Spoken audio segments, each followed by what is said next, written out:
Hello and welcome to the Connection Compass podcast. I'm your host, Andrea Louise Evans. On Wednesday, the 23rd of September, I will be holding a live webinar on the story of the Connection Compass, a 10-year journey of discovery. If you'd like to join me for that webinar, the link is in the show notes, so please check it out. On the podcast this week, I am joined by Ashley Looker, who is an empowerment and mindfulness teacher who teaches ambitious, overachieving humans how to slow down and detach from their productivity, from their worth.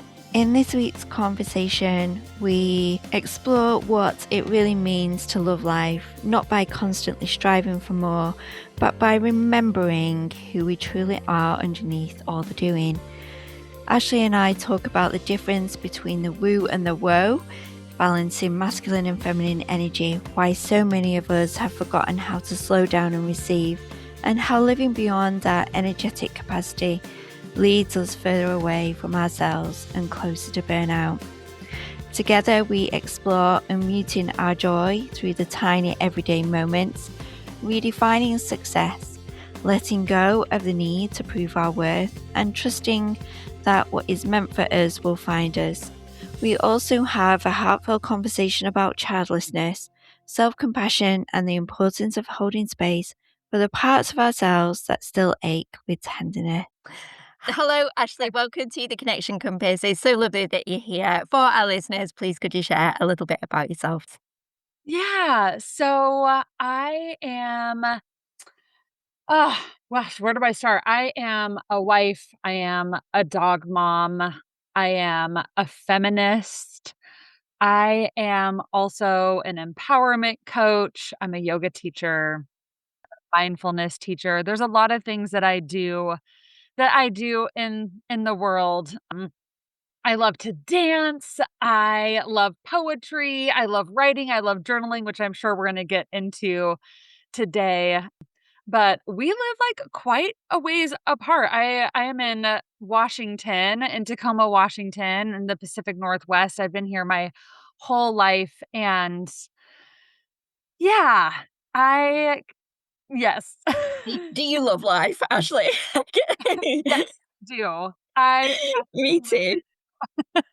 So, I was reading all about you, and we've obviously had a chat before, and there was something that really, really stood out for me, and I wanted to ask you about it. I want to talk about the fine line between woo and woe. And what does that mean? Yeah, so the way that I interpret that is, the way of living by this idea, like when we talk about woo, I think initially about like intuition, about spirituality, about being guided and being led in our lives and allowing those little signs from the universe because the universe is always talking to us. It's always giving us little pebbles, little breadcrumbs of guidance. And so allowing ourselves to really slow down enough to pay attention and listen to that. And the way that I interpret that is like those moments where we feel like we might be being pushed instead of pulled. Like where we need to like kind of slow down a little bit. Those moments where we feel like, wait a minute. Like I might not be going in the right direction. I don't this doesn't feel right for me. I need to just take a pause. I need to take a moment and really get clear on what is pulling me forward, what's guiding me forward versus where am I feeling like I'm getting pushed in my life, which is how I've lived my life for a really long time until I found, this work that I do and joy and all of those things. I felt like I was just constantly pushing and forcing myself and like pushing past my energetic capacity and burning myself the heck out, Andrea. So, there's there's no, correct answer. It's Yeah. about really finding that place in the river, right? Like, where we're able to flow, and sometimes we are getting pushed a little bit, and that's okay. So I haven't found, like, the perfect methodology or anything like that, but it's just a feeling that I get, if that makes sense. Yeah, I had a completely different interpretation to you, and I wonder if we can try and marry them up in some, I don't know, just perhaps find some Sure. connection through that. So I thought the woo, that's about spirituality and about intuition. And I'm very much of spirituality. I always think it as part of me that, and perhaps what people see as woo is not woo at all. It's just a very something natural. It's like a quiet reverence to me. That's how I would, and I was thinking, oh, maybe the woe is like a ungrounded spiritualness, which might be a push. We could talk about it in that way. What are your thoughts about Yeah. that? Yeah, yeah, I mean, it's reminding me of the masculine and the feminine energy, Mm. right? Of, like, feminine energy for me and how I interpret it and experience it in my body and my world is, like, very fluid. Mm. It is very going with the flow, it's giving, it's receiving, and that masculine energy is very grounded. It is very one-pointed, and we definitely need both in our lives. So, yeah, like, that interpretation makes a lot of sense too, of, like, that grounded spirituality, that confidence, that yeah, like, I feel assured in who I am, and yeah, I really love that interpretation too, Andrea. Yeah. Are you very much working with your in your work and in life, working with your masculine and feminine energy? So are you someone that recognizes that within and works with those energies both and gets them to work in balance? The listeners can't see me, but I'm, like, giggling right now. Andrea, I feel like this has honestly been my life's work, is finding this balance because, I grew up in American culture where it's all about the masculine energy, it's all about pushing, it's all about ignoring your needs, your wants, your desires, your energy, and just continuing to push through at all costs, sacrificing everything along the way. And so that is how I have operated in most of my life. Is just like, well, this is what success looks like, right? Like this is what being a valuable, productive person in society looks like is I just work really hard at the expense of my health and everything else. And one day I'll get there, right? Like that's one day I'll get there, quote unquote.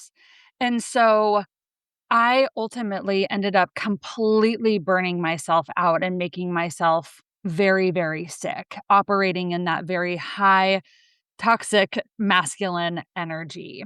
And Mm. so the universe and God was like, forced me to slow down and pay attention and go, you can't sustain this. Like this energy, this pushing energy, this forcing energy, this clinging, this working so hard energy is something that you cannot continue to sustain. And as we had talked before in our pre-interview, I got really sick. I was diagnosed with rheumatoid arthritis. I was down for the count for many, many months. And honestly, I feel like that was my body's way because it's like, I'm not listening. I'm not paying attention. I'm sure I was getting so many signs along the way, but I was living from my neck up. I was just like, no, I got to go. I got to keep going. I got to go, go, go. And that experience really taught me like, oh, I'm not resting. I am not listening to myself. I am not connected to my spirituality. I am not connected to who I am, what I want, why I'm here. Like all of these deeper ideas and deeper concepts I was so disconnected from. And so from that moment on, and this was like in my early-ish 20s, I've really done a lot of work to reconnect back to that feminine side of myself. And it's not easy, Andrea, honestly, because we're seeped in this culture, of like, no, you just keep going, right? Like that's what you do. It is so easy to tip the balance, isn't it? So once you've brought it back into balance, it's so easy to tip out. It's something that I've discovered, I've found myself doing recently, actually. And when you're working towards something and you feel really passionate about it and you just want it to move forwards, but then I realized that I was just pushing and pushing and pushing, and I wasn't giving myself time to rest. And once I did that and I completely slowed down, things just fell into place. But it's a fine balance.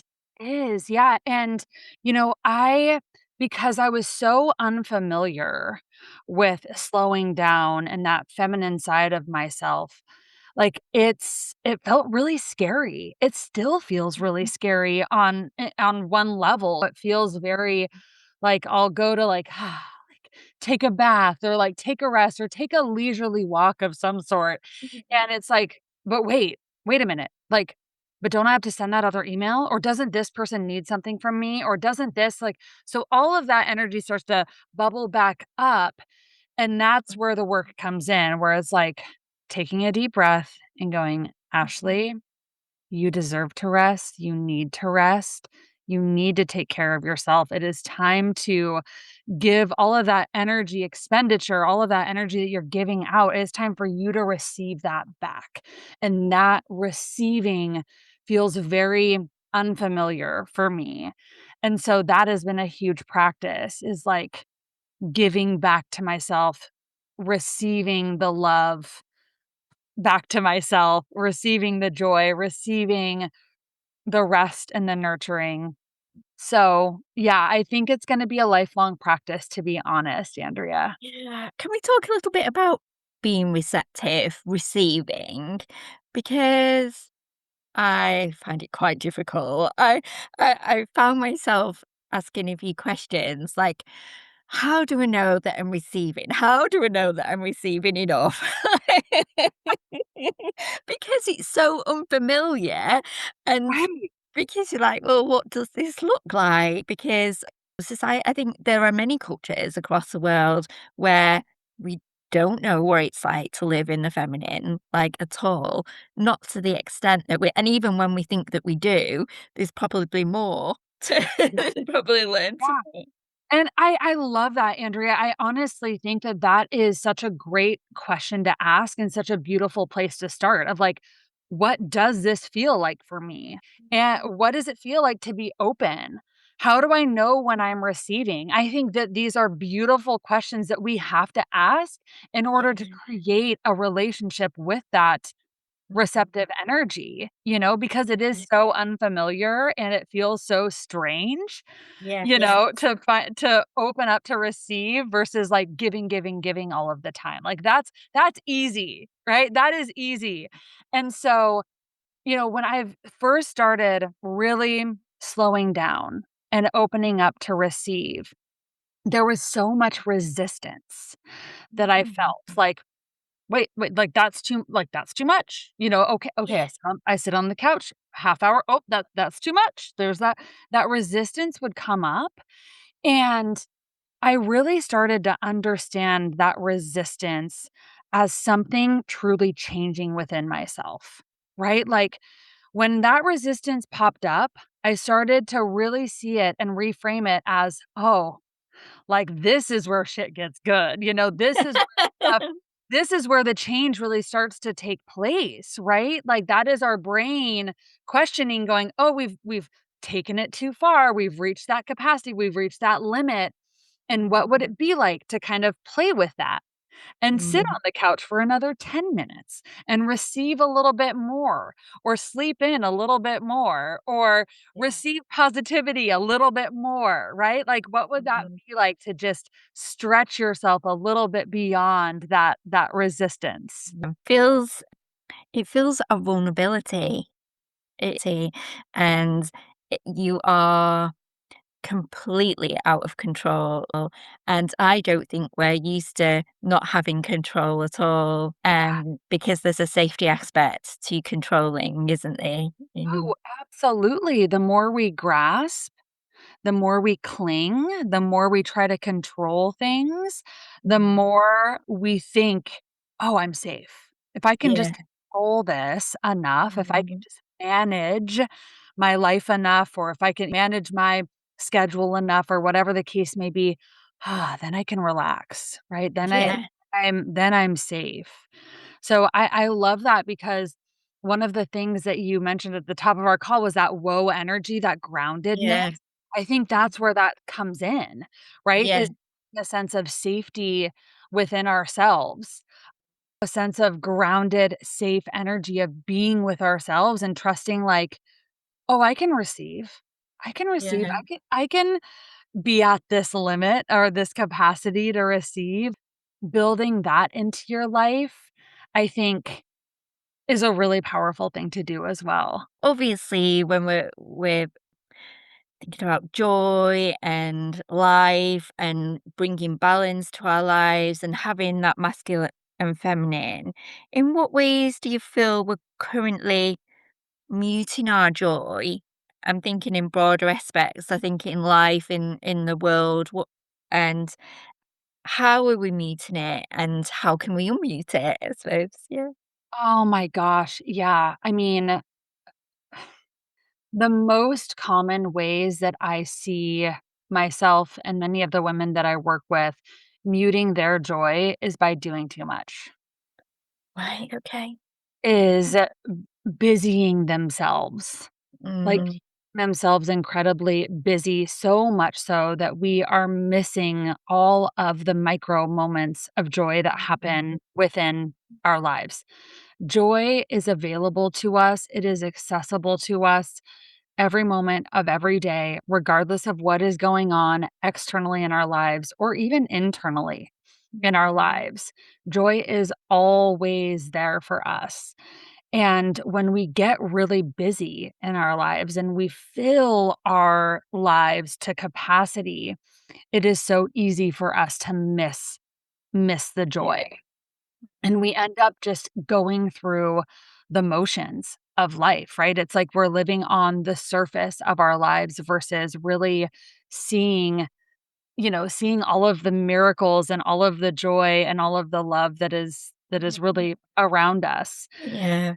And so slowing down, I think, again, the hardest lesson I've had to learn. One of the most powerful things that you can do to unmute your joy. Joy happens right now. And that's what people, I think, have a hard time understanding is and really leaning into is that joy doesn't happen in the past. That happens in the sense of like nostalgia, right? Like we can look back Mm, on a memory and be like, "Oh my gosh, that was so amazing," right? That was such a great experience.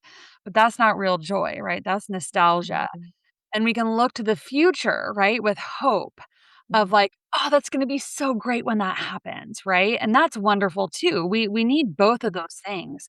But joy happens right now in this moment. It happens through our senses, it happens through the conversations, it happens through the smiles, yeah. through the smells, through the experience that we are having right now.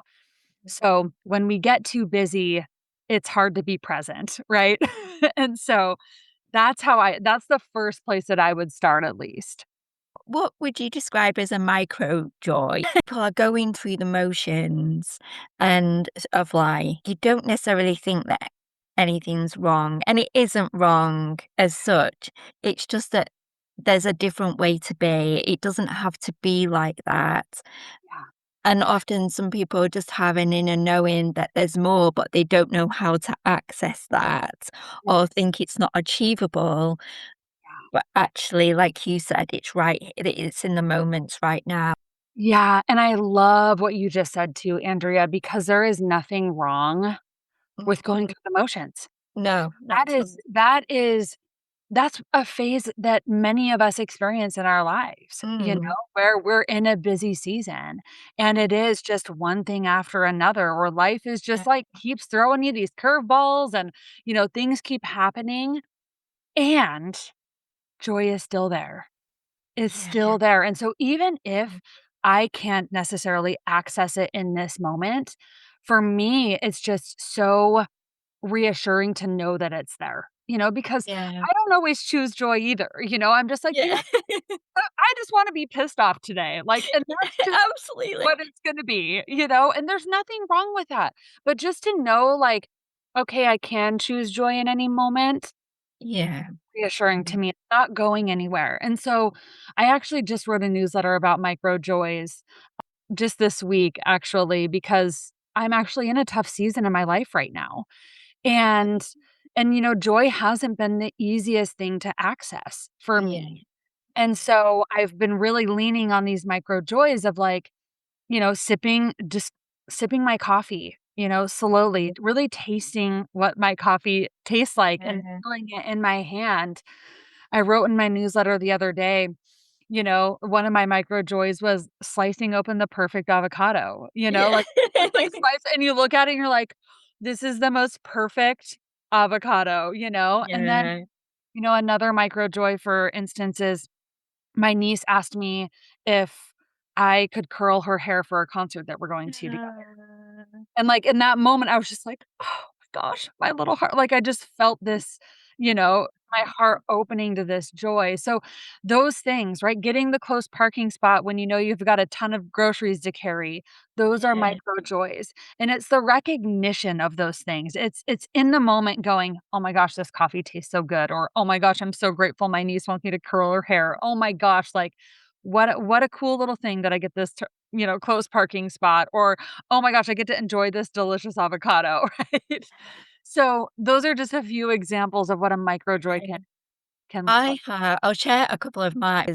I get up really early in the morning, so I'm a early riser. I'm 5 a.m. riser, and one of the things is just love seeing is how the light seeps through the blinds and creates shapes onto the walls, like down the stairs and into the living room, and that light changes with the seasons.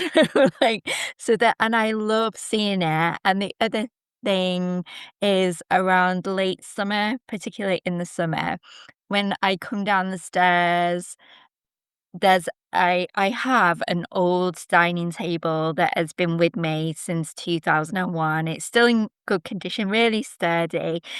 Although it's marked, like, lots of, like, craft marks on it. But I sit and I write at this table early in the morning. I light a candle, and the light actually touches, so as I come down the stairs and go into the living room, and I can see the spot, and it's just got light beaming down from the back of the house, and, I just love it. It's just so Oh, simple, but I can see that you love it, like, the energy to, like, just talking about it, right? This is joy, Yeah. right? This is joy. Yeah, Yeah. that's amazing, Yeah, and or just seeing the sun, yeah, like, come down, make a drink, you can see the sun rising. I often just go outside, if the weather's nice, I will just go outside with a drink and just watch sunrise or be outside, listen to the birds, and they're everything to me, it's yes. Yeah, and it's the thing that I think people confuse about joy too is they think it's these big new experiences that we need to have. That is part of it, right? Like, that is part of joy. Like, there's the neuroscience behind joy and happiness does say that, like, having big new experiences in your life or something to look forward to, maybe that's a trip. It could be years down the line. It doesn't even have to be yeah, like next month or anything. That's great. And, every single day, because most days are pretty ordinary, right? yeah, Most days are pretty like you're doing your routine, you're going through the motions, but not necessarily going through the motions, but it's just their ordinary days. And we find joy in the simple moments. And that's what people, the older that they get, and the top 10 regrets of the dying is like the small moments that they wish they would have cherished more. yeah, Listening to the birds, seeing the light as you wake up, and how it changes over the seasons. All of those things, I just got chills, like, really add so much joy to our lives. So, yeah. yeah, you start your day in it's a different energy when you do that. Because some days, like you said, sometimes days are heavy if you're going through a tough time. We're So not meant to be happy all the time. Not no, not at all. Yeah, that's what I tell my clients all the time. I'm like, being unhappy is also information. Like being happy is information and being unhappy is information. It's nothing, there's nothing good, bad, or different. It feels differently, but but yeah, we're meant to experience the whole range of emotions while we're here. So It's really funny, but the past couple of weeks have been really big for me. And as you know, I've been working on a body of work for a very long time, and all of a sudden it's just come together. And for the first time in 10 years, I presented it twice in the space of a week. And I feel ecstatic about it. But there's also a part of me that just feels a little bit muted, just and I think it's just tiredness. So we can have these moments as well where we're feeling a few different emotions at the same time. It doesn't necessarily mean it's bad, does it? We're complex human beings. We can hold several emotions at the same time. absolutely, we can. Yeah. Yeah, yeah, and I love that because there's one other thing I wanna say about that before we move on, Andrea, Mm, and that is, I can't remember where I heard this, but it was like, the degree to which you allow yourself to feel, like, the unhappiness is the degree to which you allow yourself to feel and experience the happiness. mm, So it's like the depth of the emotion, like, how willing are you to so many of us are used to, like, tamping things down and being like, like, "Just mm. move on," right? And we forget that we're deep, complex humans, and we're Mm, meant to feel these deep emotions, whether it's sadness or happiness, and allowing yourself to feel those things is really important. I mean, it's of course important to our mental and emotional health, but, um, you know, I just wanted to say that because unhappiness is not a bad thing. yeah, It actually absolutely. supports our happiness in so many ways. And I know, just going back to the subject of burnout, Yes. um, and I know you've talked about some things that you experienced, but could we go into it a little bit more about reflecting on your own experience, the people you support? Why does running towards success often result in burnout? And I know we've touched on the wanting to succeed, Yeah. but what is it about it when we're aiming for that success, and how can we approach it differently? Yeah, the first thing that comes to mind is we don't know why we're running toward it. Mm, Right? Like, we don't have a really centered, authentic why. So many of us are just going after this idea of success, like this arbitrary definition that we've been sold is what success mm, looks like, right? It looks like the successful business. It looks like making, thousands, maybe millions of dollars. It looks like having a wait list of clients. It looks like having like the perfect house, the perfect family, and this, right? yeah. And we just go after that because we think that is what success looks like. But in reality, every single person has a different definition of success. We have a unique definition of success that we have to identify what that is and what that looks like for us. I'll Mm, never forget this quote from Danielle Laporte. She was like, do you really need to have it all? Like, we've been taught that we have to like have it all, and that's what success looks like. And it's like, what if you just have enough? Like, what's wrong yeah. with enough? Why Mm, since when did enough become not good enough, right? And more became, like, the better option. That is one rule or standard of success that I've been really breaking down for a long time because I was that person, like, going after the money, going after the successful business when I looked around and was like, "Why do I still feel so unfulfilled?" Why do I still feel so unhappy? I have yeah. these things. I have a great partner. I have a great house. I have a couple pups. I have a great business. But why do I feel so unfulfilled? Mm, It's because I have spent most of my life trying to prove my worth through having a successful business. I haven't been going after this for the right reason. I'm trying to prove my worth. I'm trying to earn my worth through all of this hard work, and it's not gonna work because I'm already enough, and I'm Yeah. already worthy, and there's nothing more that I can do in my life that will prove my worth more than I already am. And so I think that's what many women are struggling with. Burnout is not it's not an efficiency problem. It is Mhm. not a time management problem. Yes, do we have a lot going on? Absolutely. Could we probably stand to take a few things off of our to-do list? Yes.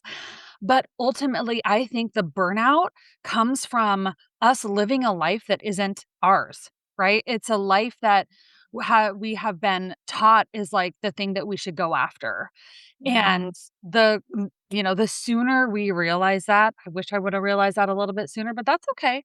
I'm living my life now, but the sooner we realize that, I think the happier we become when we go, "Oh, I get to have the business that I want. And I actually this is the amount of money that I that is enough for me.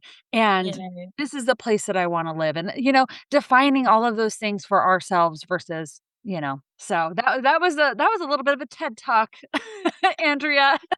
Thank you I for really yeah, I love it because I think I'm a Gen X, so I think Gen X is just a breed on a breed on our own.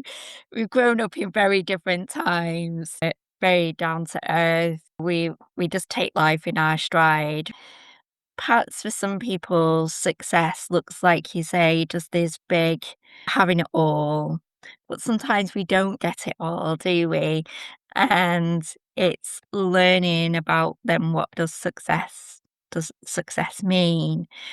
But not having it all, it can take you on a bit of a journey and a rethink. And I think, what you were saying around self-worth, when you don't arrive at the success at what you think that looks like, can Mhm. be a bit of a journey to go on of self-acceptance and learning to love and know your self-worth in those moments. Yeah. Yeah, yeah, it's, a big, I guess, revelation for me was really realizing that what is meant for me is not gonna miss me, because I think we all have it's so hard. We have these ideas, as we're growing up as kids, it's like, "I'm gonna get married at this time, and then this is the kind of person, and this is how many kids we're gonna have, and this is the how when we're gonna retire," and, it Yeah. it doesn't always work out that way, and, No. you know, it's been a journey for me to really lean into trusting that Mhm. what is meant for me will come my Mhm. way, and what isn't meant for me, for my Yeah. highest good and the highest good of those that I'm supporting, Mhm. it's okay. I mean, that's a tough one to wrap your head around sometimes, Yeah. especially when you thought your life would look a certain way. It's rough for sure. One of the things that I learned about letting go, like letting go of the expectation or letting go of the timeline of when things are going to happen, is like letting it be, like letting the thing be, just letting it be, letting it exist versus, I mean, letting it go can be such a big ask, I think, for people. But Yeah. for me, if I'm like, okay, I'm just gonna let this timeline be for now. Like I'm just gonna let it live over there and we'll see what what happens. Yeah. Just a Mhm. little tiny shift that really helped me let go of some of those things of like what I expected my life to look like. And then And I want to expand on the letting go because I know I keep using the same words, but it just helps to describe it. It's a journey in itself because there are times when you can let go and you can allow it to let it be. Then sometimes things starts to raise itself and you have to learn to sit with it for a while, the thing that you're letting go, and then you naturally just come back into the I'm all right about, I'm okay at the moment. And it's almost like circular, really. yeah, and I'll give you actually a personal example with this. One of the things that we had talked about in our pre-interview was my choice to be child free.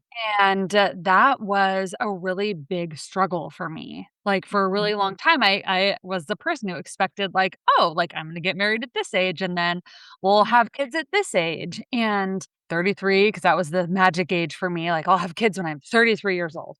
Yeah. 33 rolled around, didn't really feel like I want that was the time, so, like, 37, 38, 39. I'm 42 now, and it was really tough for me to, like, have this realization that, "Oh, maybe this isn't for me. This journey, this timeline, this lifetime, this isn't the path that I'm taking." Mhm. And that's been a big letting go, and I've done a lot of work around it, but it's still, there's a little piece of me that, like, is holding on. There's, like, a little piece that is holding on, and I just nurture that place. I just love Mhm. that place. I do my best to love that place instead of demonize that place or be like, "Just let it go already," just, like, love Yeah. and nurture that place that it feels tender about it, that is scared to let go of this, like, last piece or whatever the case may be. Like, the more I love on that place, the more I heal that place. That's lovely. I mean, I'm childless too. I would describe myself as childless, not by choice. I don't know how it's something that I will ever come to terms with. I think the way how I've learned to sit with it maybe is in this moment I'm okay. And sometimes there are times the moments when I'm not okay, and that's okay too. I've decided not to fight it, that I just have to ride the wave for the emotions. And I don't think we did talk about we don't really know why. It just is. Yeah. And That yeah. was a and I grappled with for a really long time. I was just like, "Why don't I have this, like, burning, feverish desire like I hear so many women talk about? Mm, Like, what's wrong with me? Why am I this way?" Like, it was really difficult for me for a mhm. really long time, and I still have those moments like you just shared too, Andrea, of, like, moments where I feel okay and moments where I feel like there's something wrong with me. Uh, Yeah. and yeah, and being with yourself through that Mm, versus, like, abandoning myself or shaming myself or criticizing myself for yeah. feeling the way that I feel, that has been such a huge part of my healing around this Mm, is just going, "This fucking sucks." Like this, just naming it, just being with it and allowing, like, instead of pretending or yeah. criticizing and just being like, "Wow, this is difficult, Ash. Like, this Mm, sucks. Like, and you're gonna be okay. You're gonna be mm, okay." So that self-compassion has been life-changing for me around this particular topic for sure. mm. Thank you for talking about that because it's not an easy topic. But Mhm. and I feel really passionate that these conversations need to be handled with so much tender love and care. And sometimes they they're not. When I did a solo podcast episode a while ago and I was talking about not having children or we know that the birth rate is we know that the birth rate is falling, and I see commentators on the news or on the radio or in podcasts, well, people just need to start having children. And it's like, I think this needs a little bit more tenderness, a little bit more understanding, because often we don't understand ourselves. Like we've just talked about why. Right, Yeah. right. Exactly. I mean, I went to a retreat where I was lucky enough to be around so many women who were in my position, but were also had different experiences. Like, there were women there who were unable to have children, Hmm. um, and so there was a grief process around that. There were other women there who never met their person, you Yeah. know? And then there was people like me who were like, "Why did I never get this feeling to, like, that I really wanted children?" So, there's it's not as simple as the media makes it, Yeah. and it's not as black and white, it's not as cut and dry. There is so much There's so much more to it. And every single woman, whether they have chosen or not chosen or whatever their experience has been, has a unique experience. Yeah. And I totally agree with you that there needs to be some more tenderness and gentleness and understanding and acceptance around people's choices, or people's circumstances. So I totally agree, Andrea. From my perspective, I felt those safe relationships were not there, were not present. Whether that was something that I needed to sort out in terms of feeling safe within myself, but you know, you can't force this on it's such a big decision for everyone. I know it's a difficult topic, but I hope there's more conversations like this of Yeah. gentleness and tenderness. Yeah, I agree, and I think having if you are lucky enough to have safe people that you can talk to about this, I think that is definitely part of the healing for sure, but that's why I mean, I have probably journals and journals, Andrea, of this topic alone, where I was really just trying to understand my own experience and understand my own feelings, and that really supported me when I didn't feel like I had safe people to talk to about Yeah. this, because there was just a lot of judgment. It's just like, "Well, Mm. why not? Like, why not? Like, you'd be such a great mother," and, like, all of this expectation and all of this pressure was really harmful. It was really, really harmful. So, my journal was my therapist for a really long time. It still is, but So, I suppose I like bouncing about a little bit, but it doesn't matter. It's fine. It's all good. It's all good. When we're going through the motions, and we just have that inner knowing that there's something more. So we don't necessarily feel that there's anything wrong, but we have a feeling that we know perhaps there's something more. A little voice, a little feeling inside. What are your thoughts about why people ignore that part of us for so long? oh my gosh, that is such a great question. There's a couple things that come to mind. The first was I would make the generous assumption that there's probably some fear there, you know, that it's scary, right? That you can have the thought and the feeling about like something feels off, but actually doing something about it, like that requires a lot more energy and maybe energy and capacity that you don't have, especially if you are going through the motions. That leads me to believe that you might be in survival mode, meaning you don't have extra capacity, you don't have extra energy to Yeah. go after the thing that you do want, or just like take time to explore that feeling that is there. So I think it can take a while. It can take a while for good reason. And the other piece I think that why people might not listen is they don't have the support. Yes. People need Mm. support. I mean, we are trying to do so much, Andrea, by ourselves. And that is a big mission for me in the world, is like gathering specifically self-identifying women to support one another through these moments where we're like, man, something feels off. I don't have energy. I don't have capacity, but there's something more. There's something missing.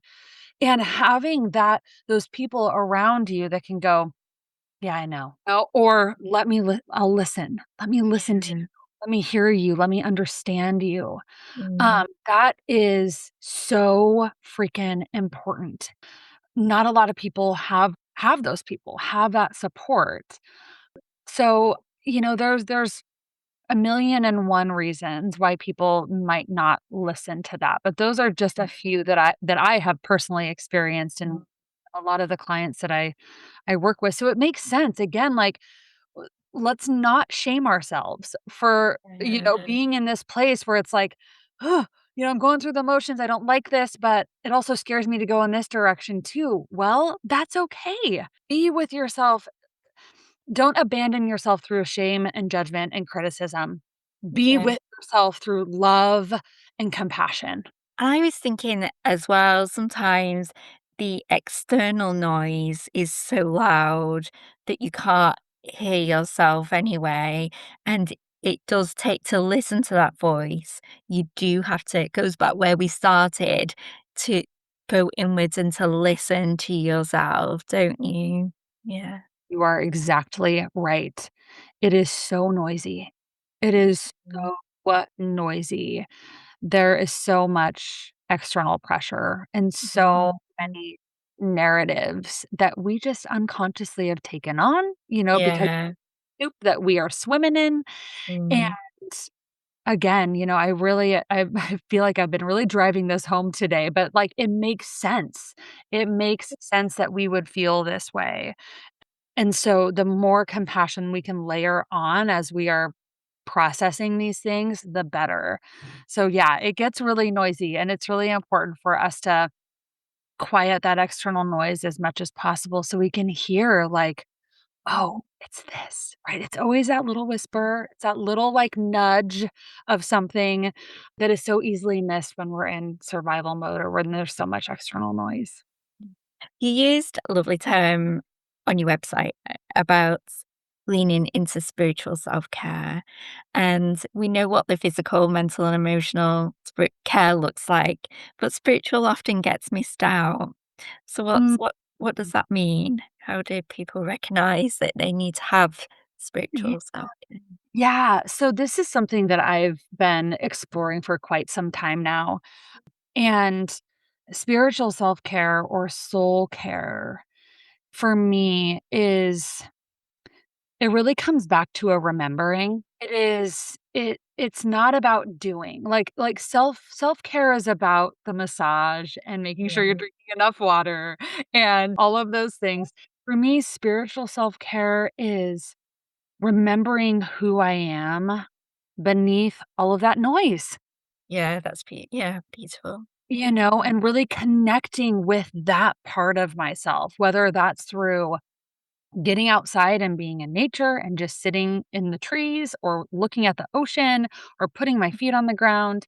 Or it could look like taking a moment to breathe and remembering who I am, or it could look like meditation. I mean, there's many different ways.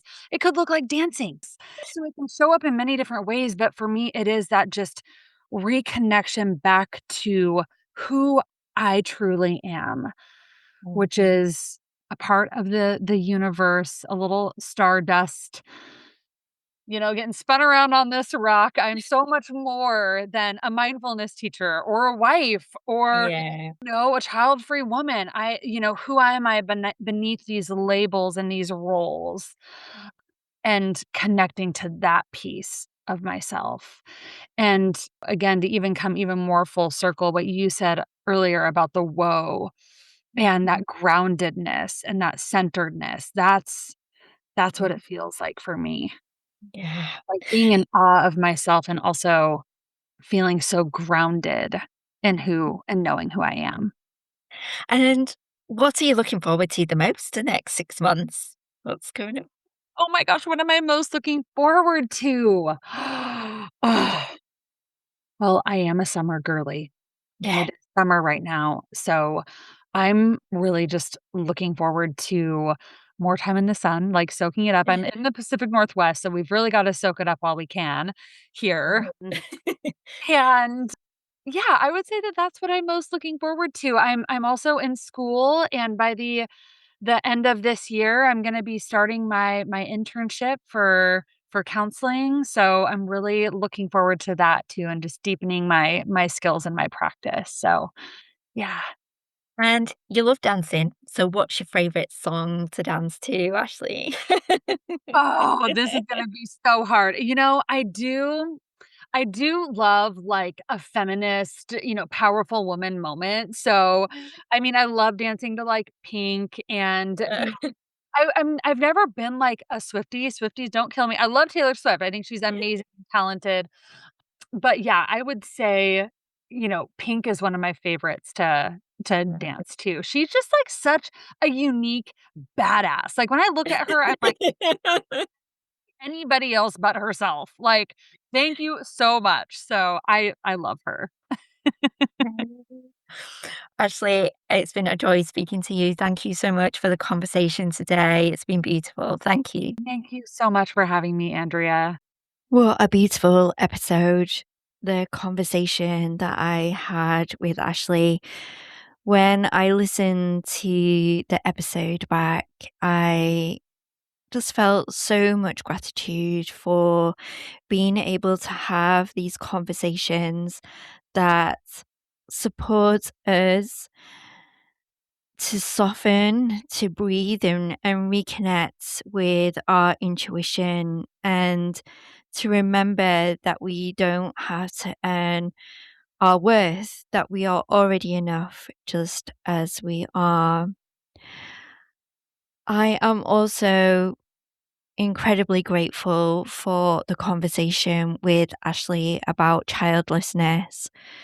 Whether you choose to be child free or you're childless not by choice, it's a very, very difficult conversations to have. And often these aspects of ourselves are hidden, that we don't often talk about these things to the outside world because it's incredibly painful, but also sometimes it's incredibly confusing because we don't know why.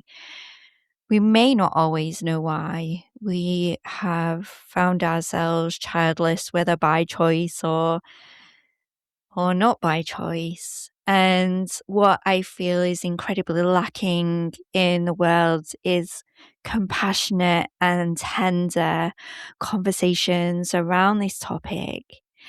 And often I either see conversations that are completely reductionist, that simplify the matter, that make it very black and white, or actually quite dismissive and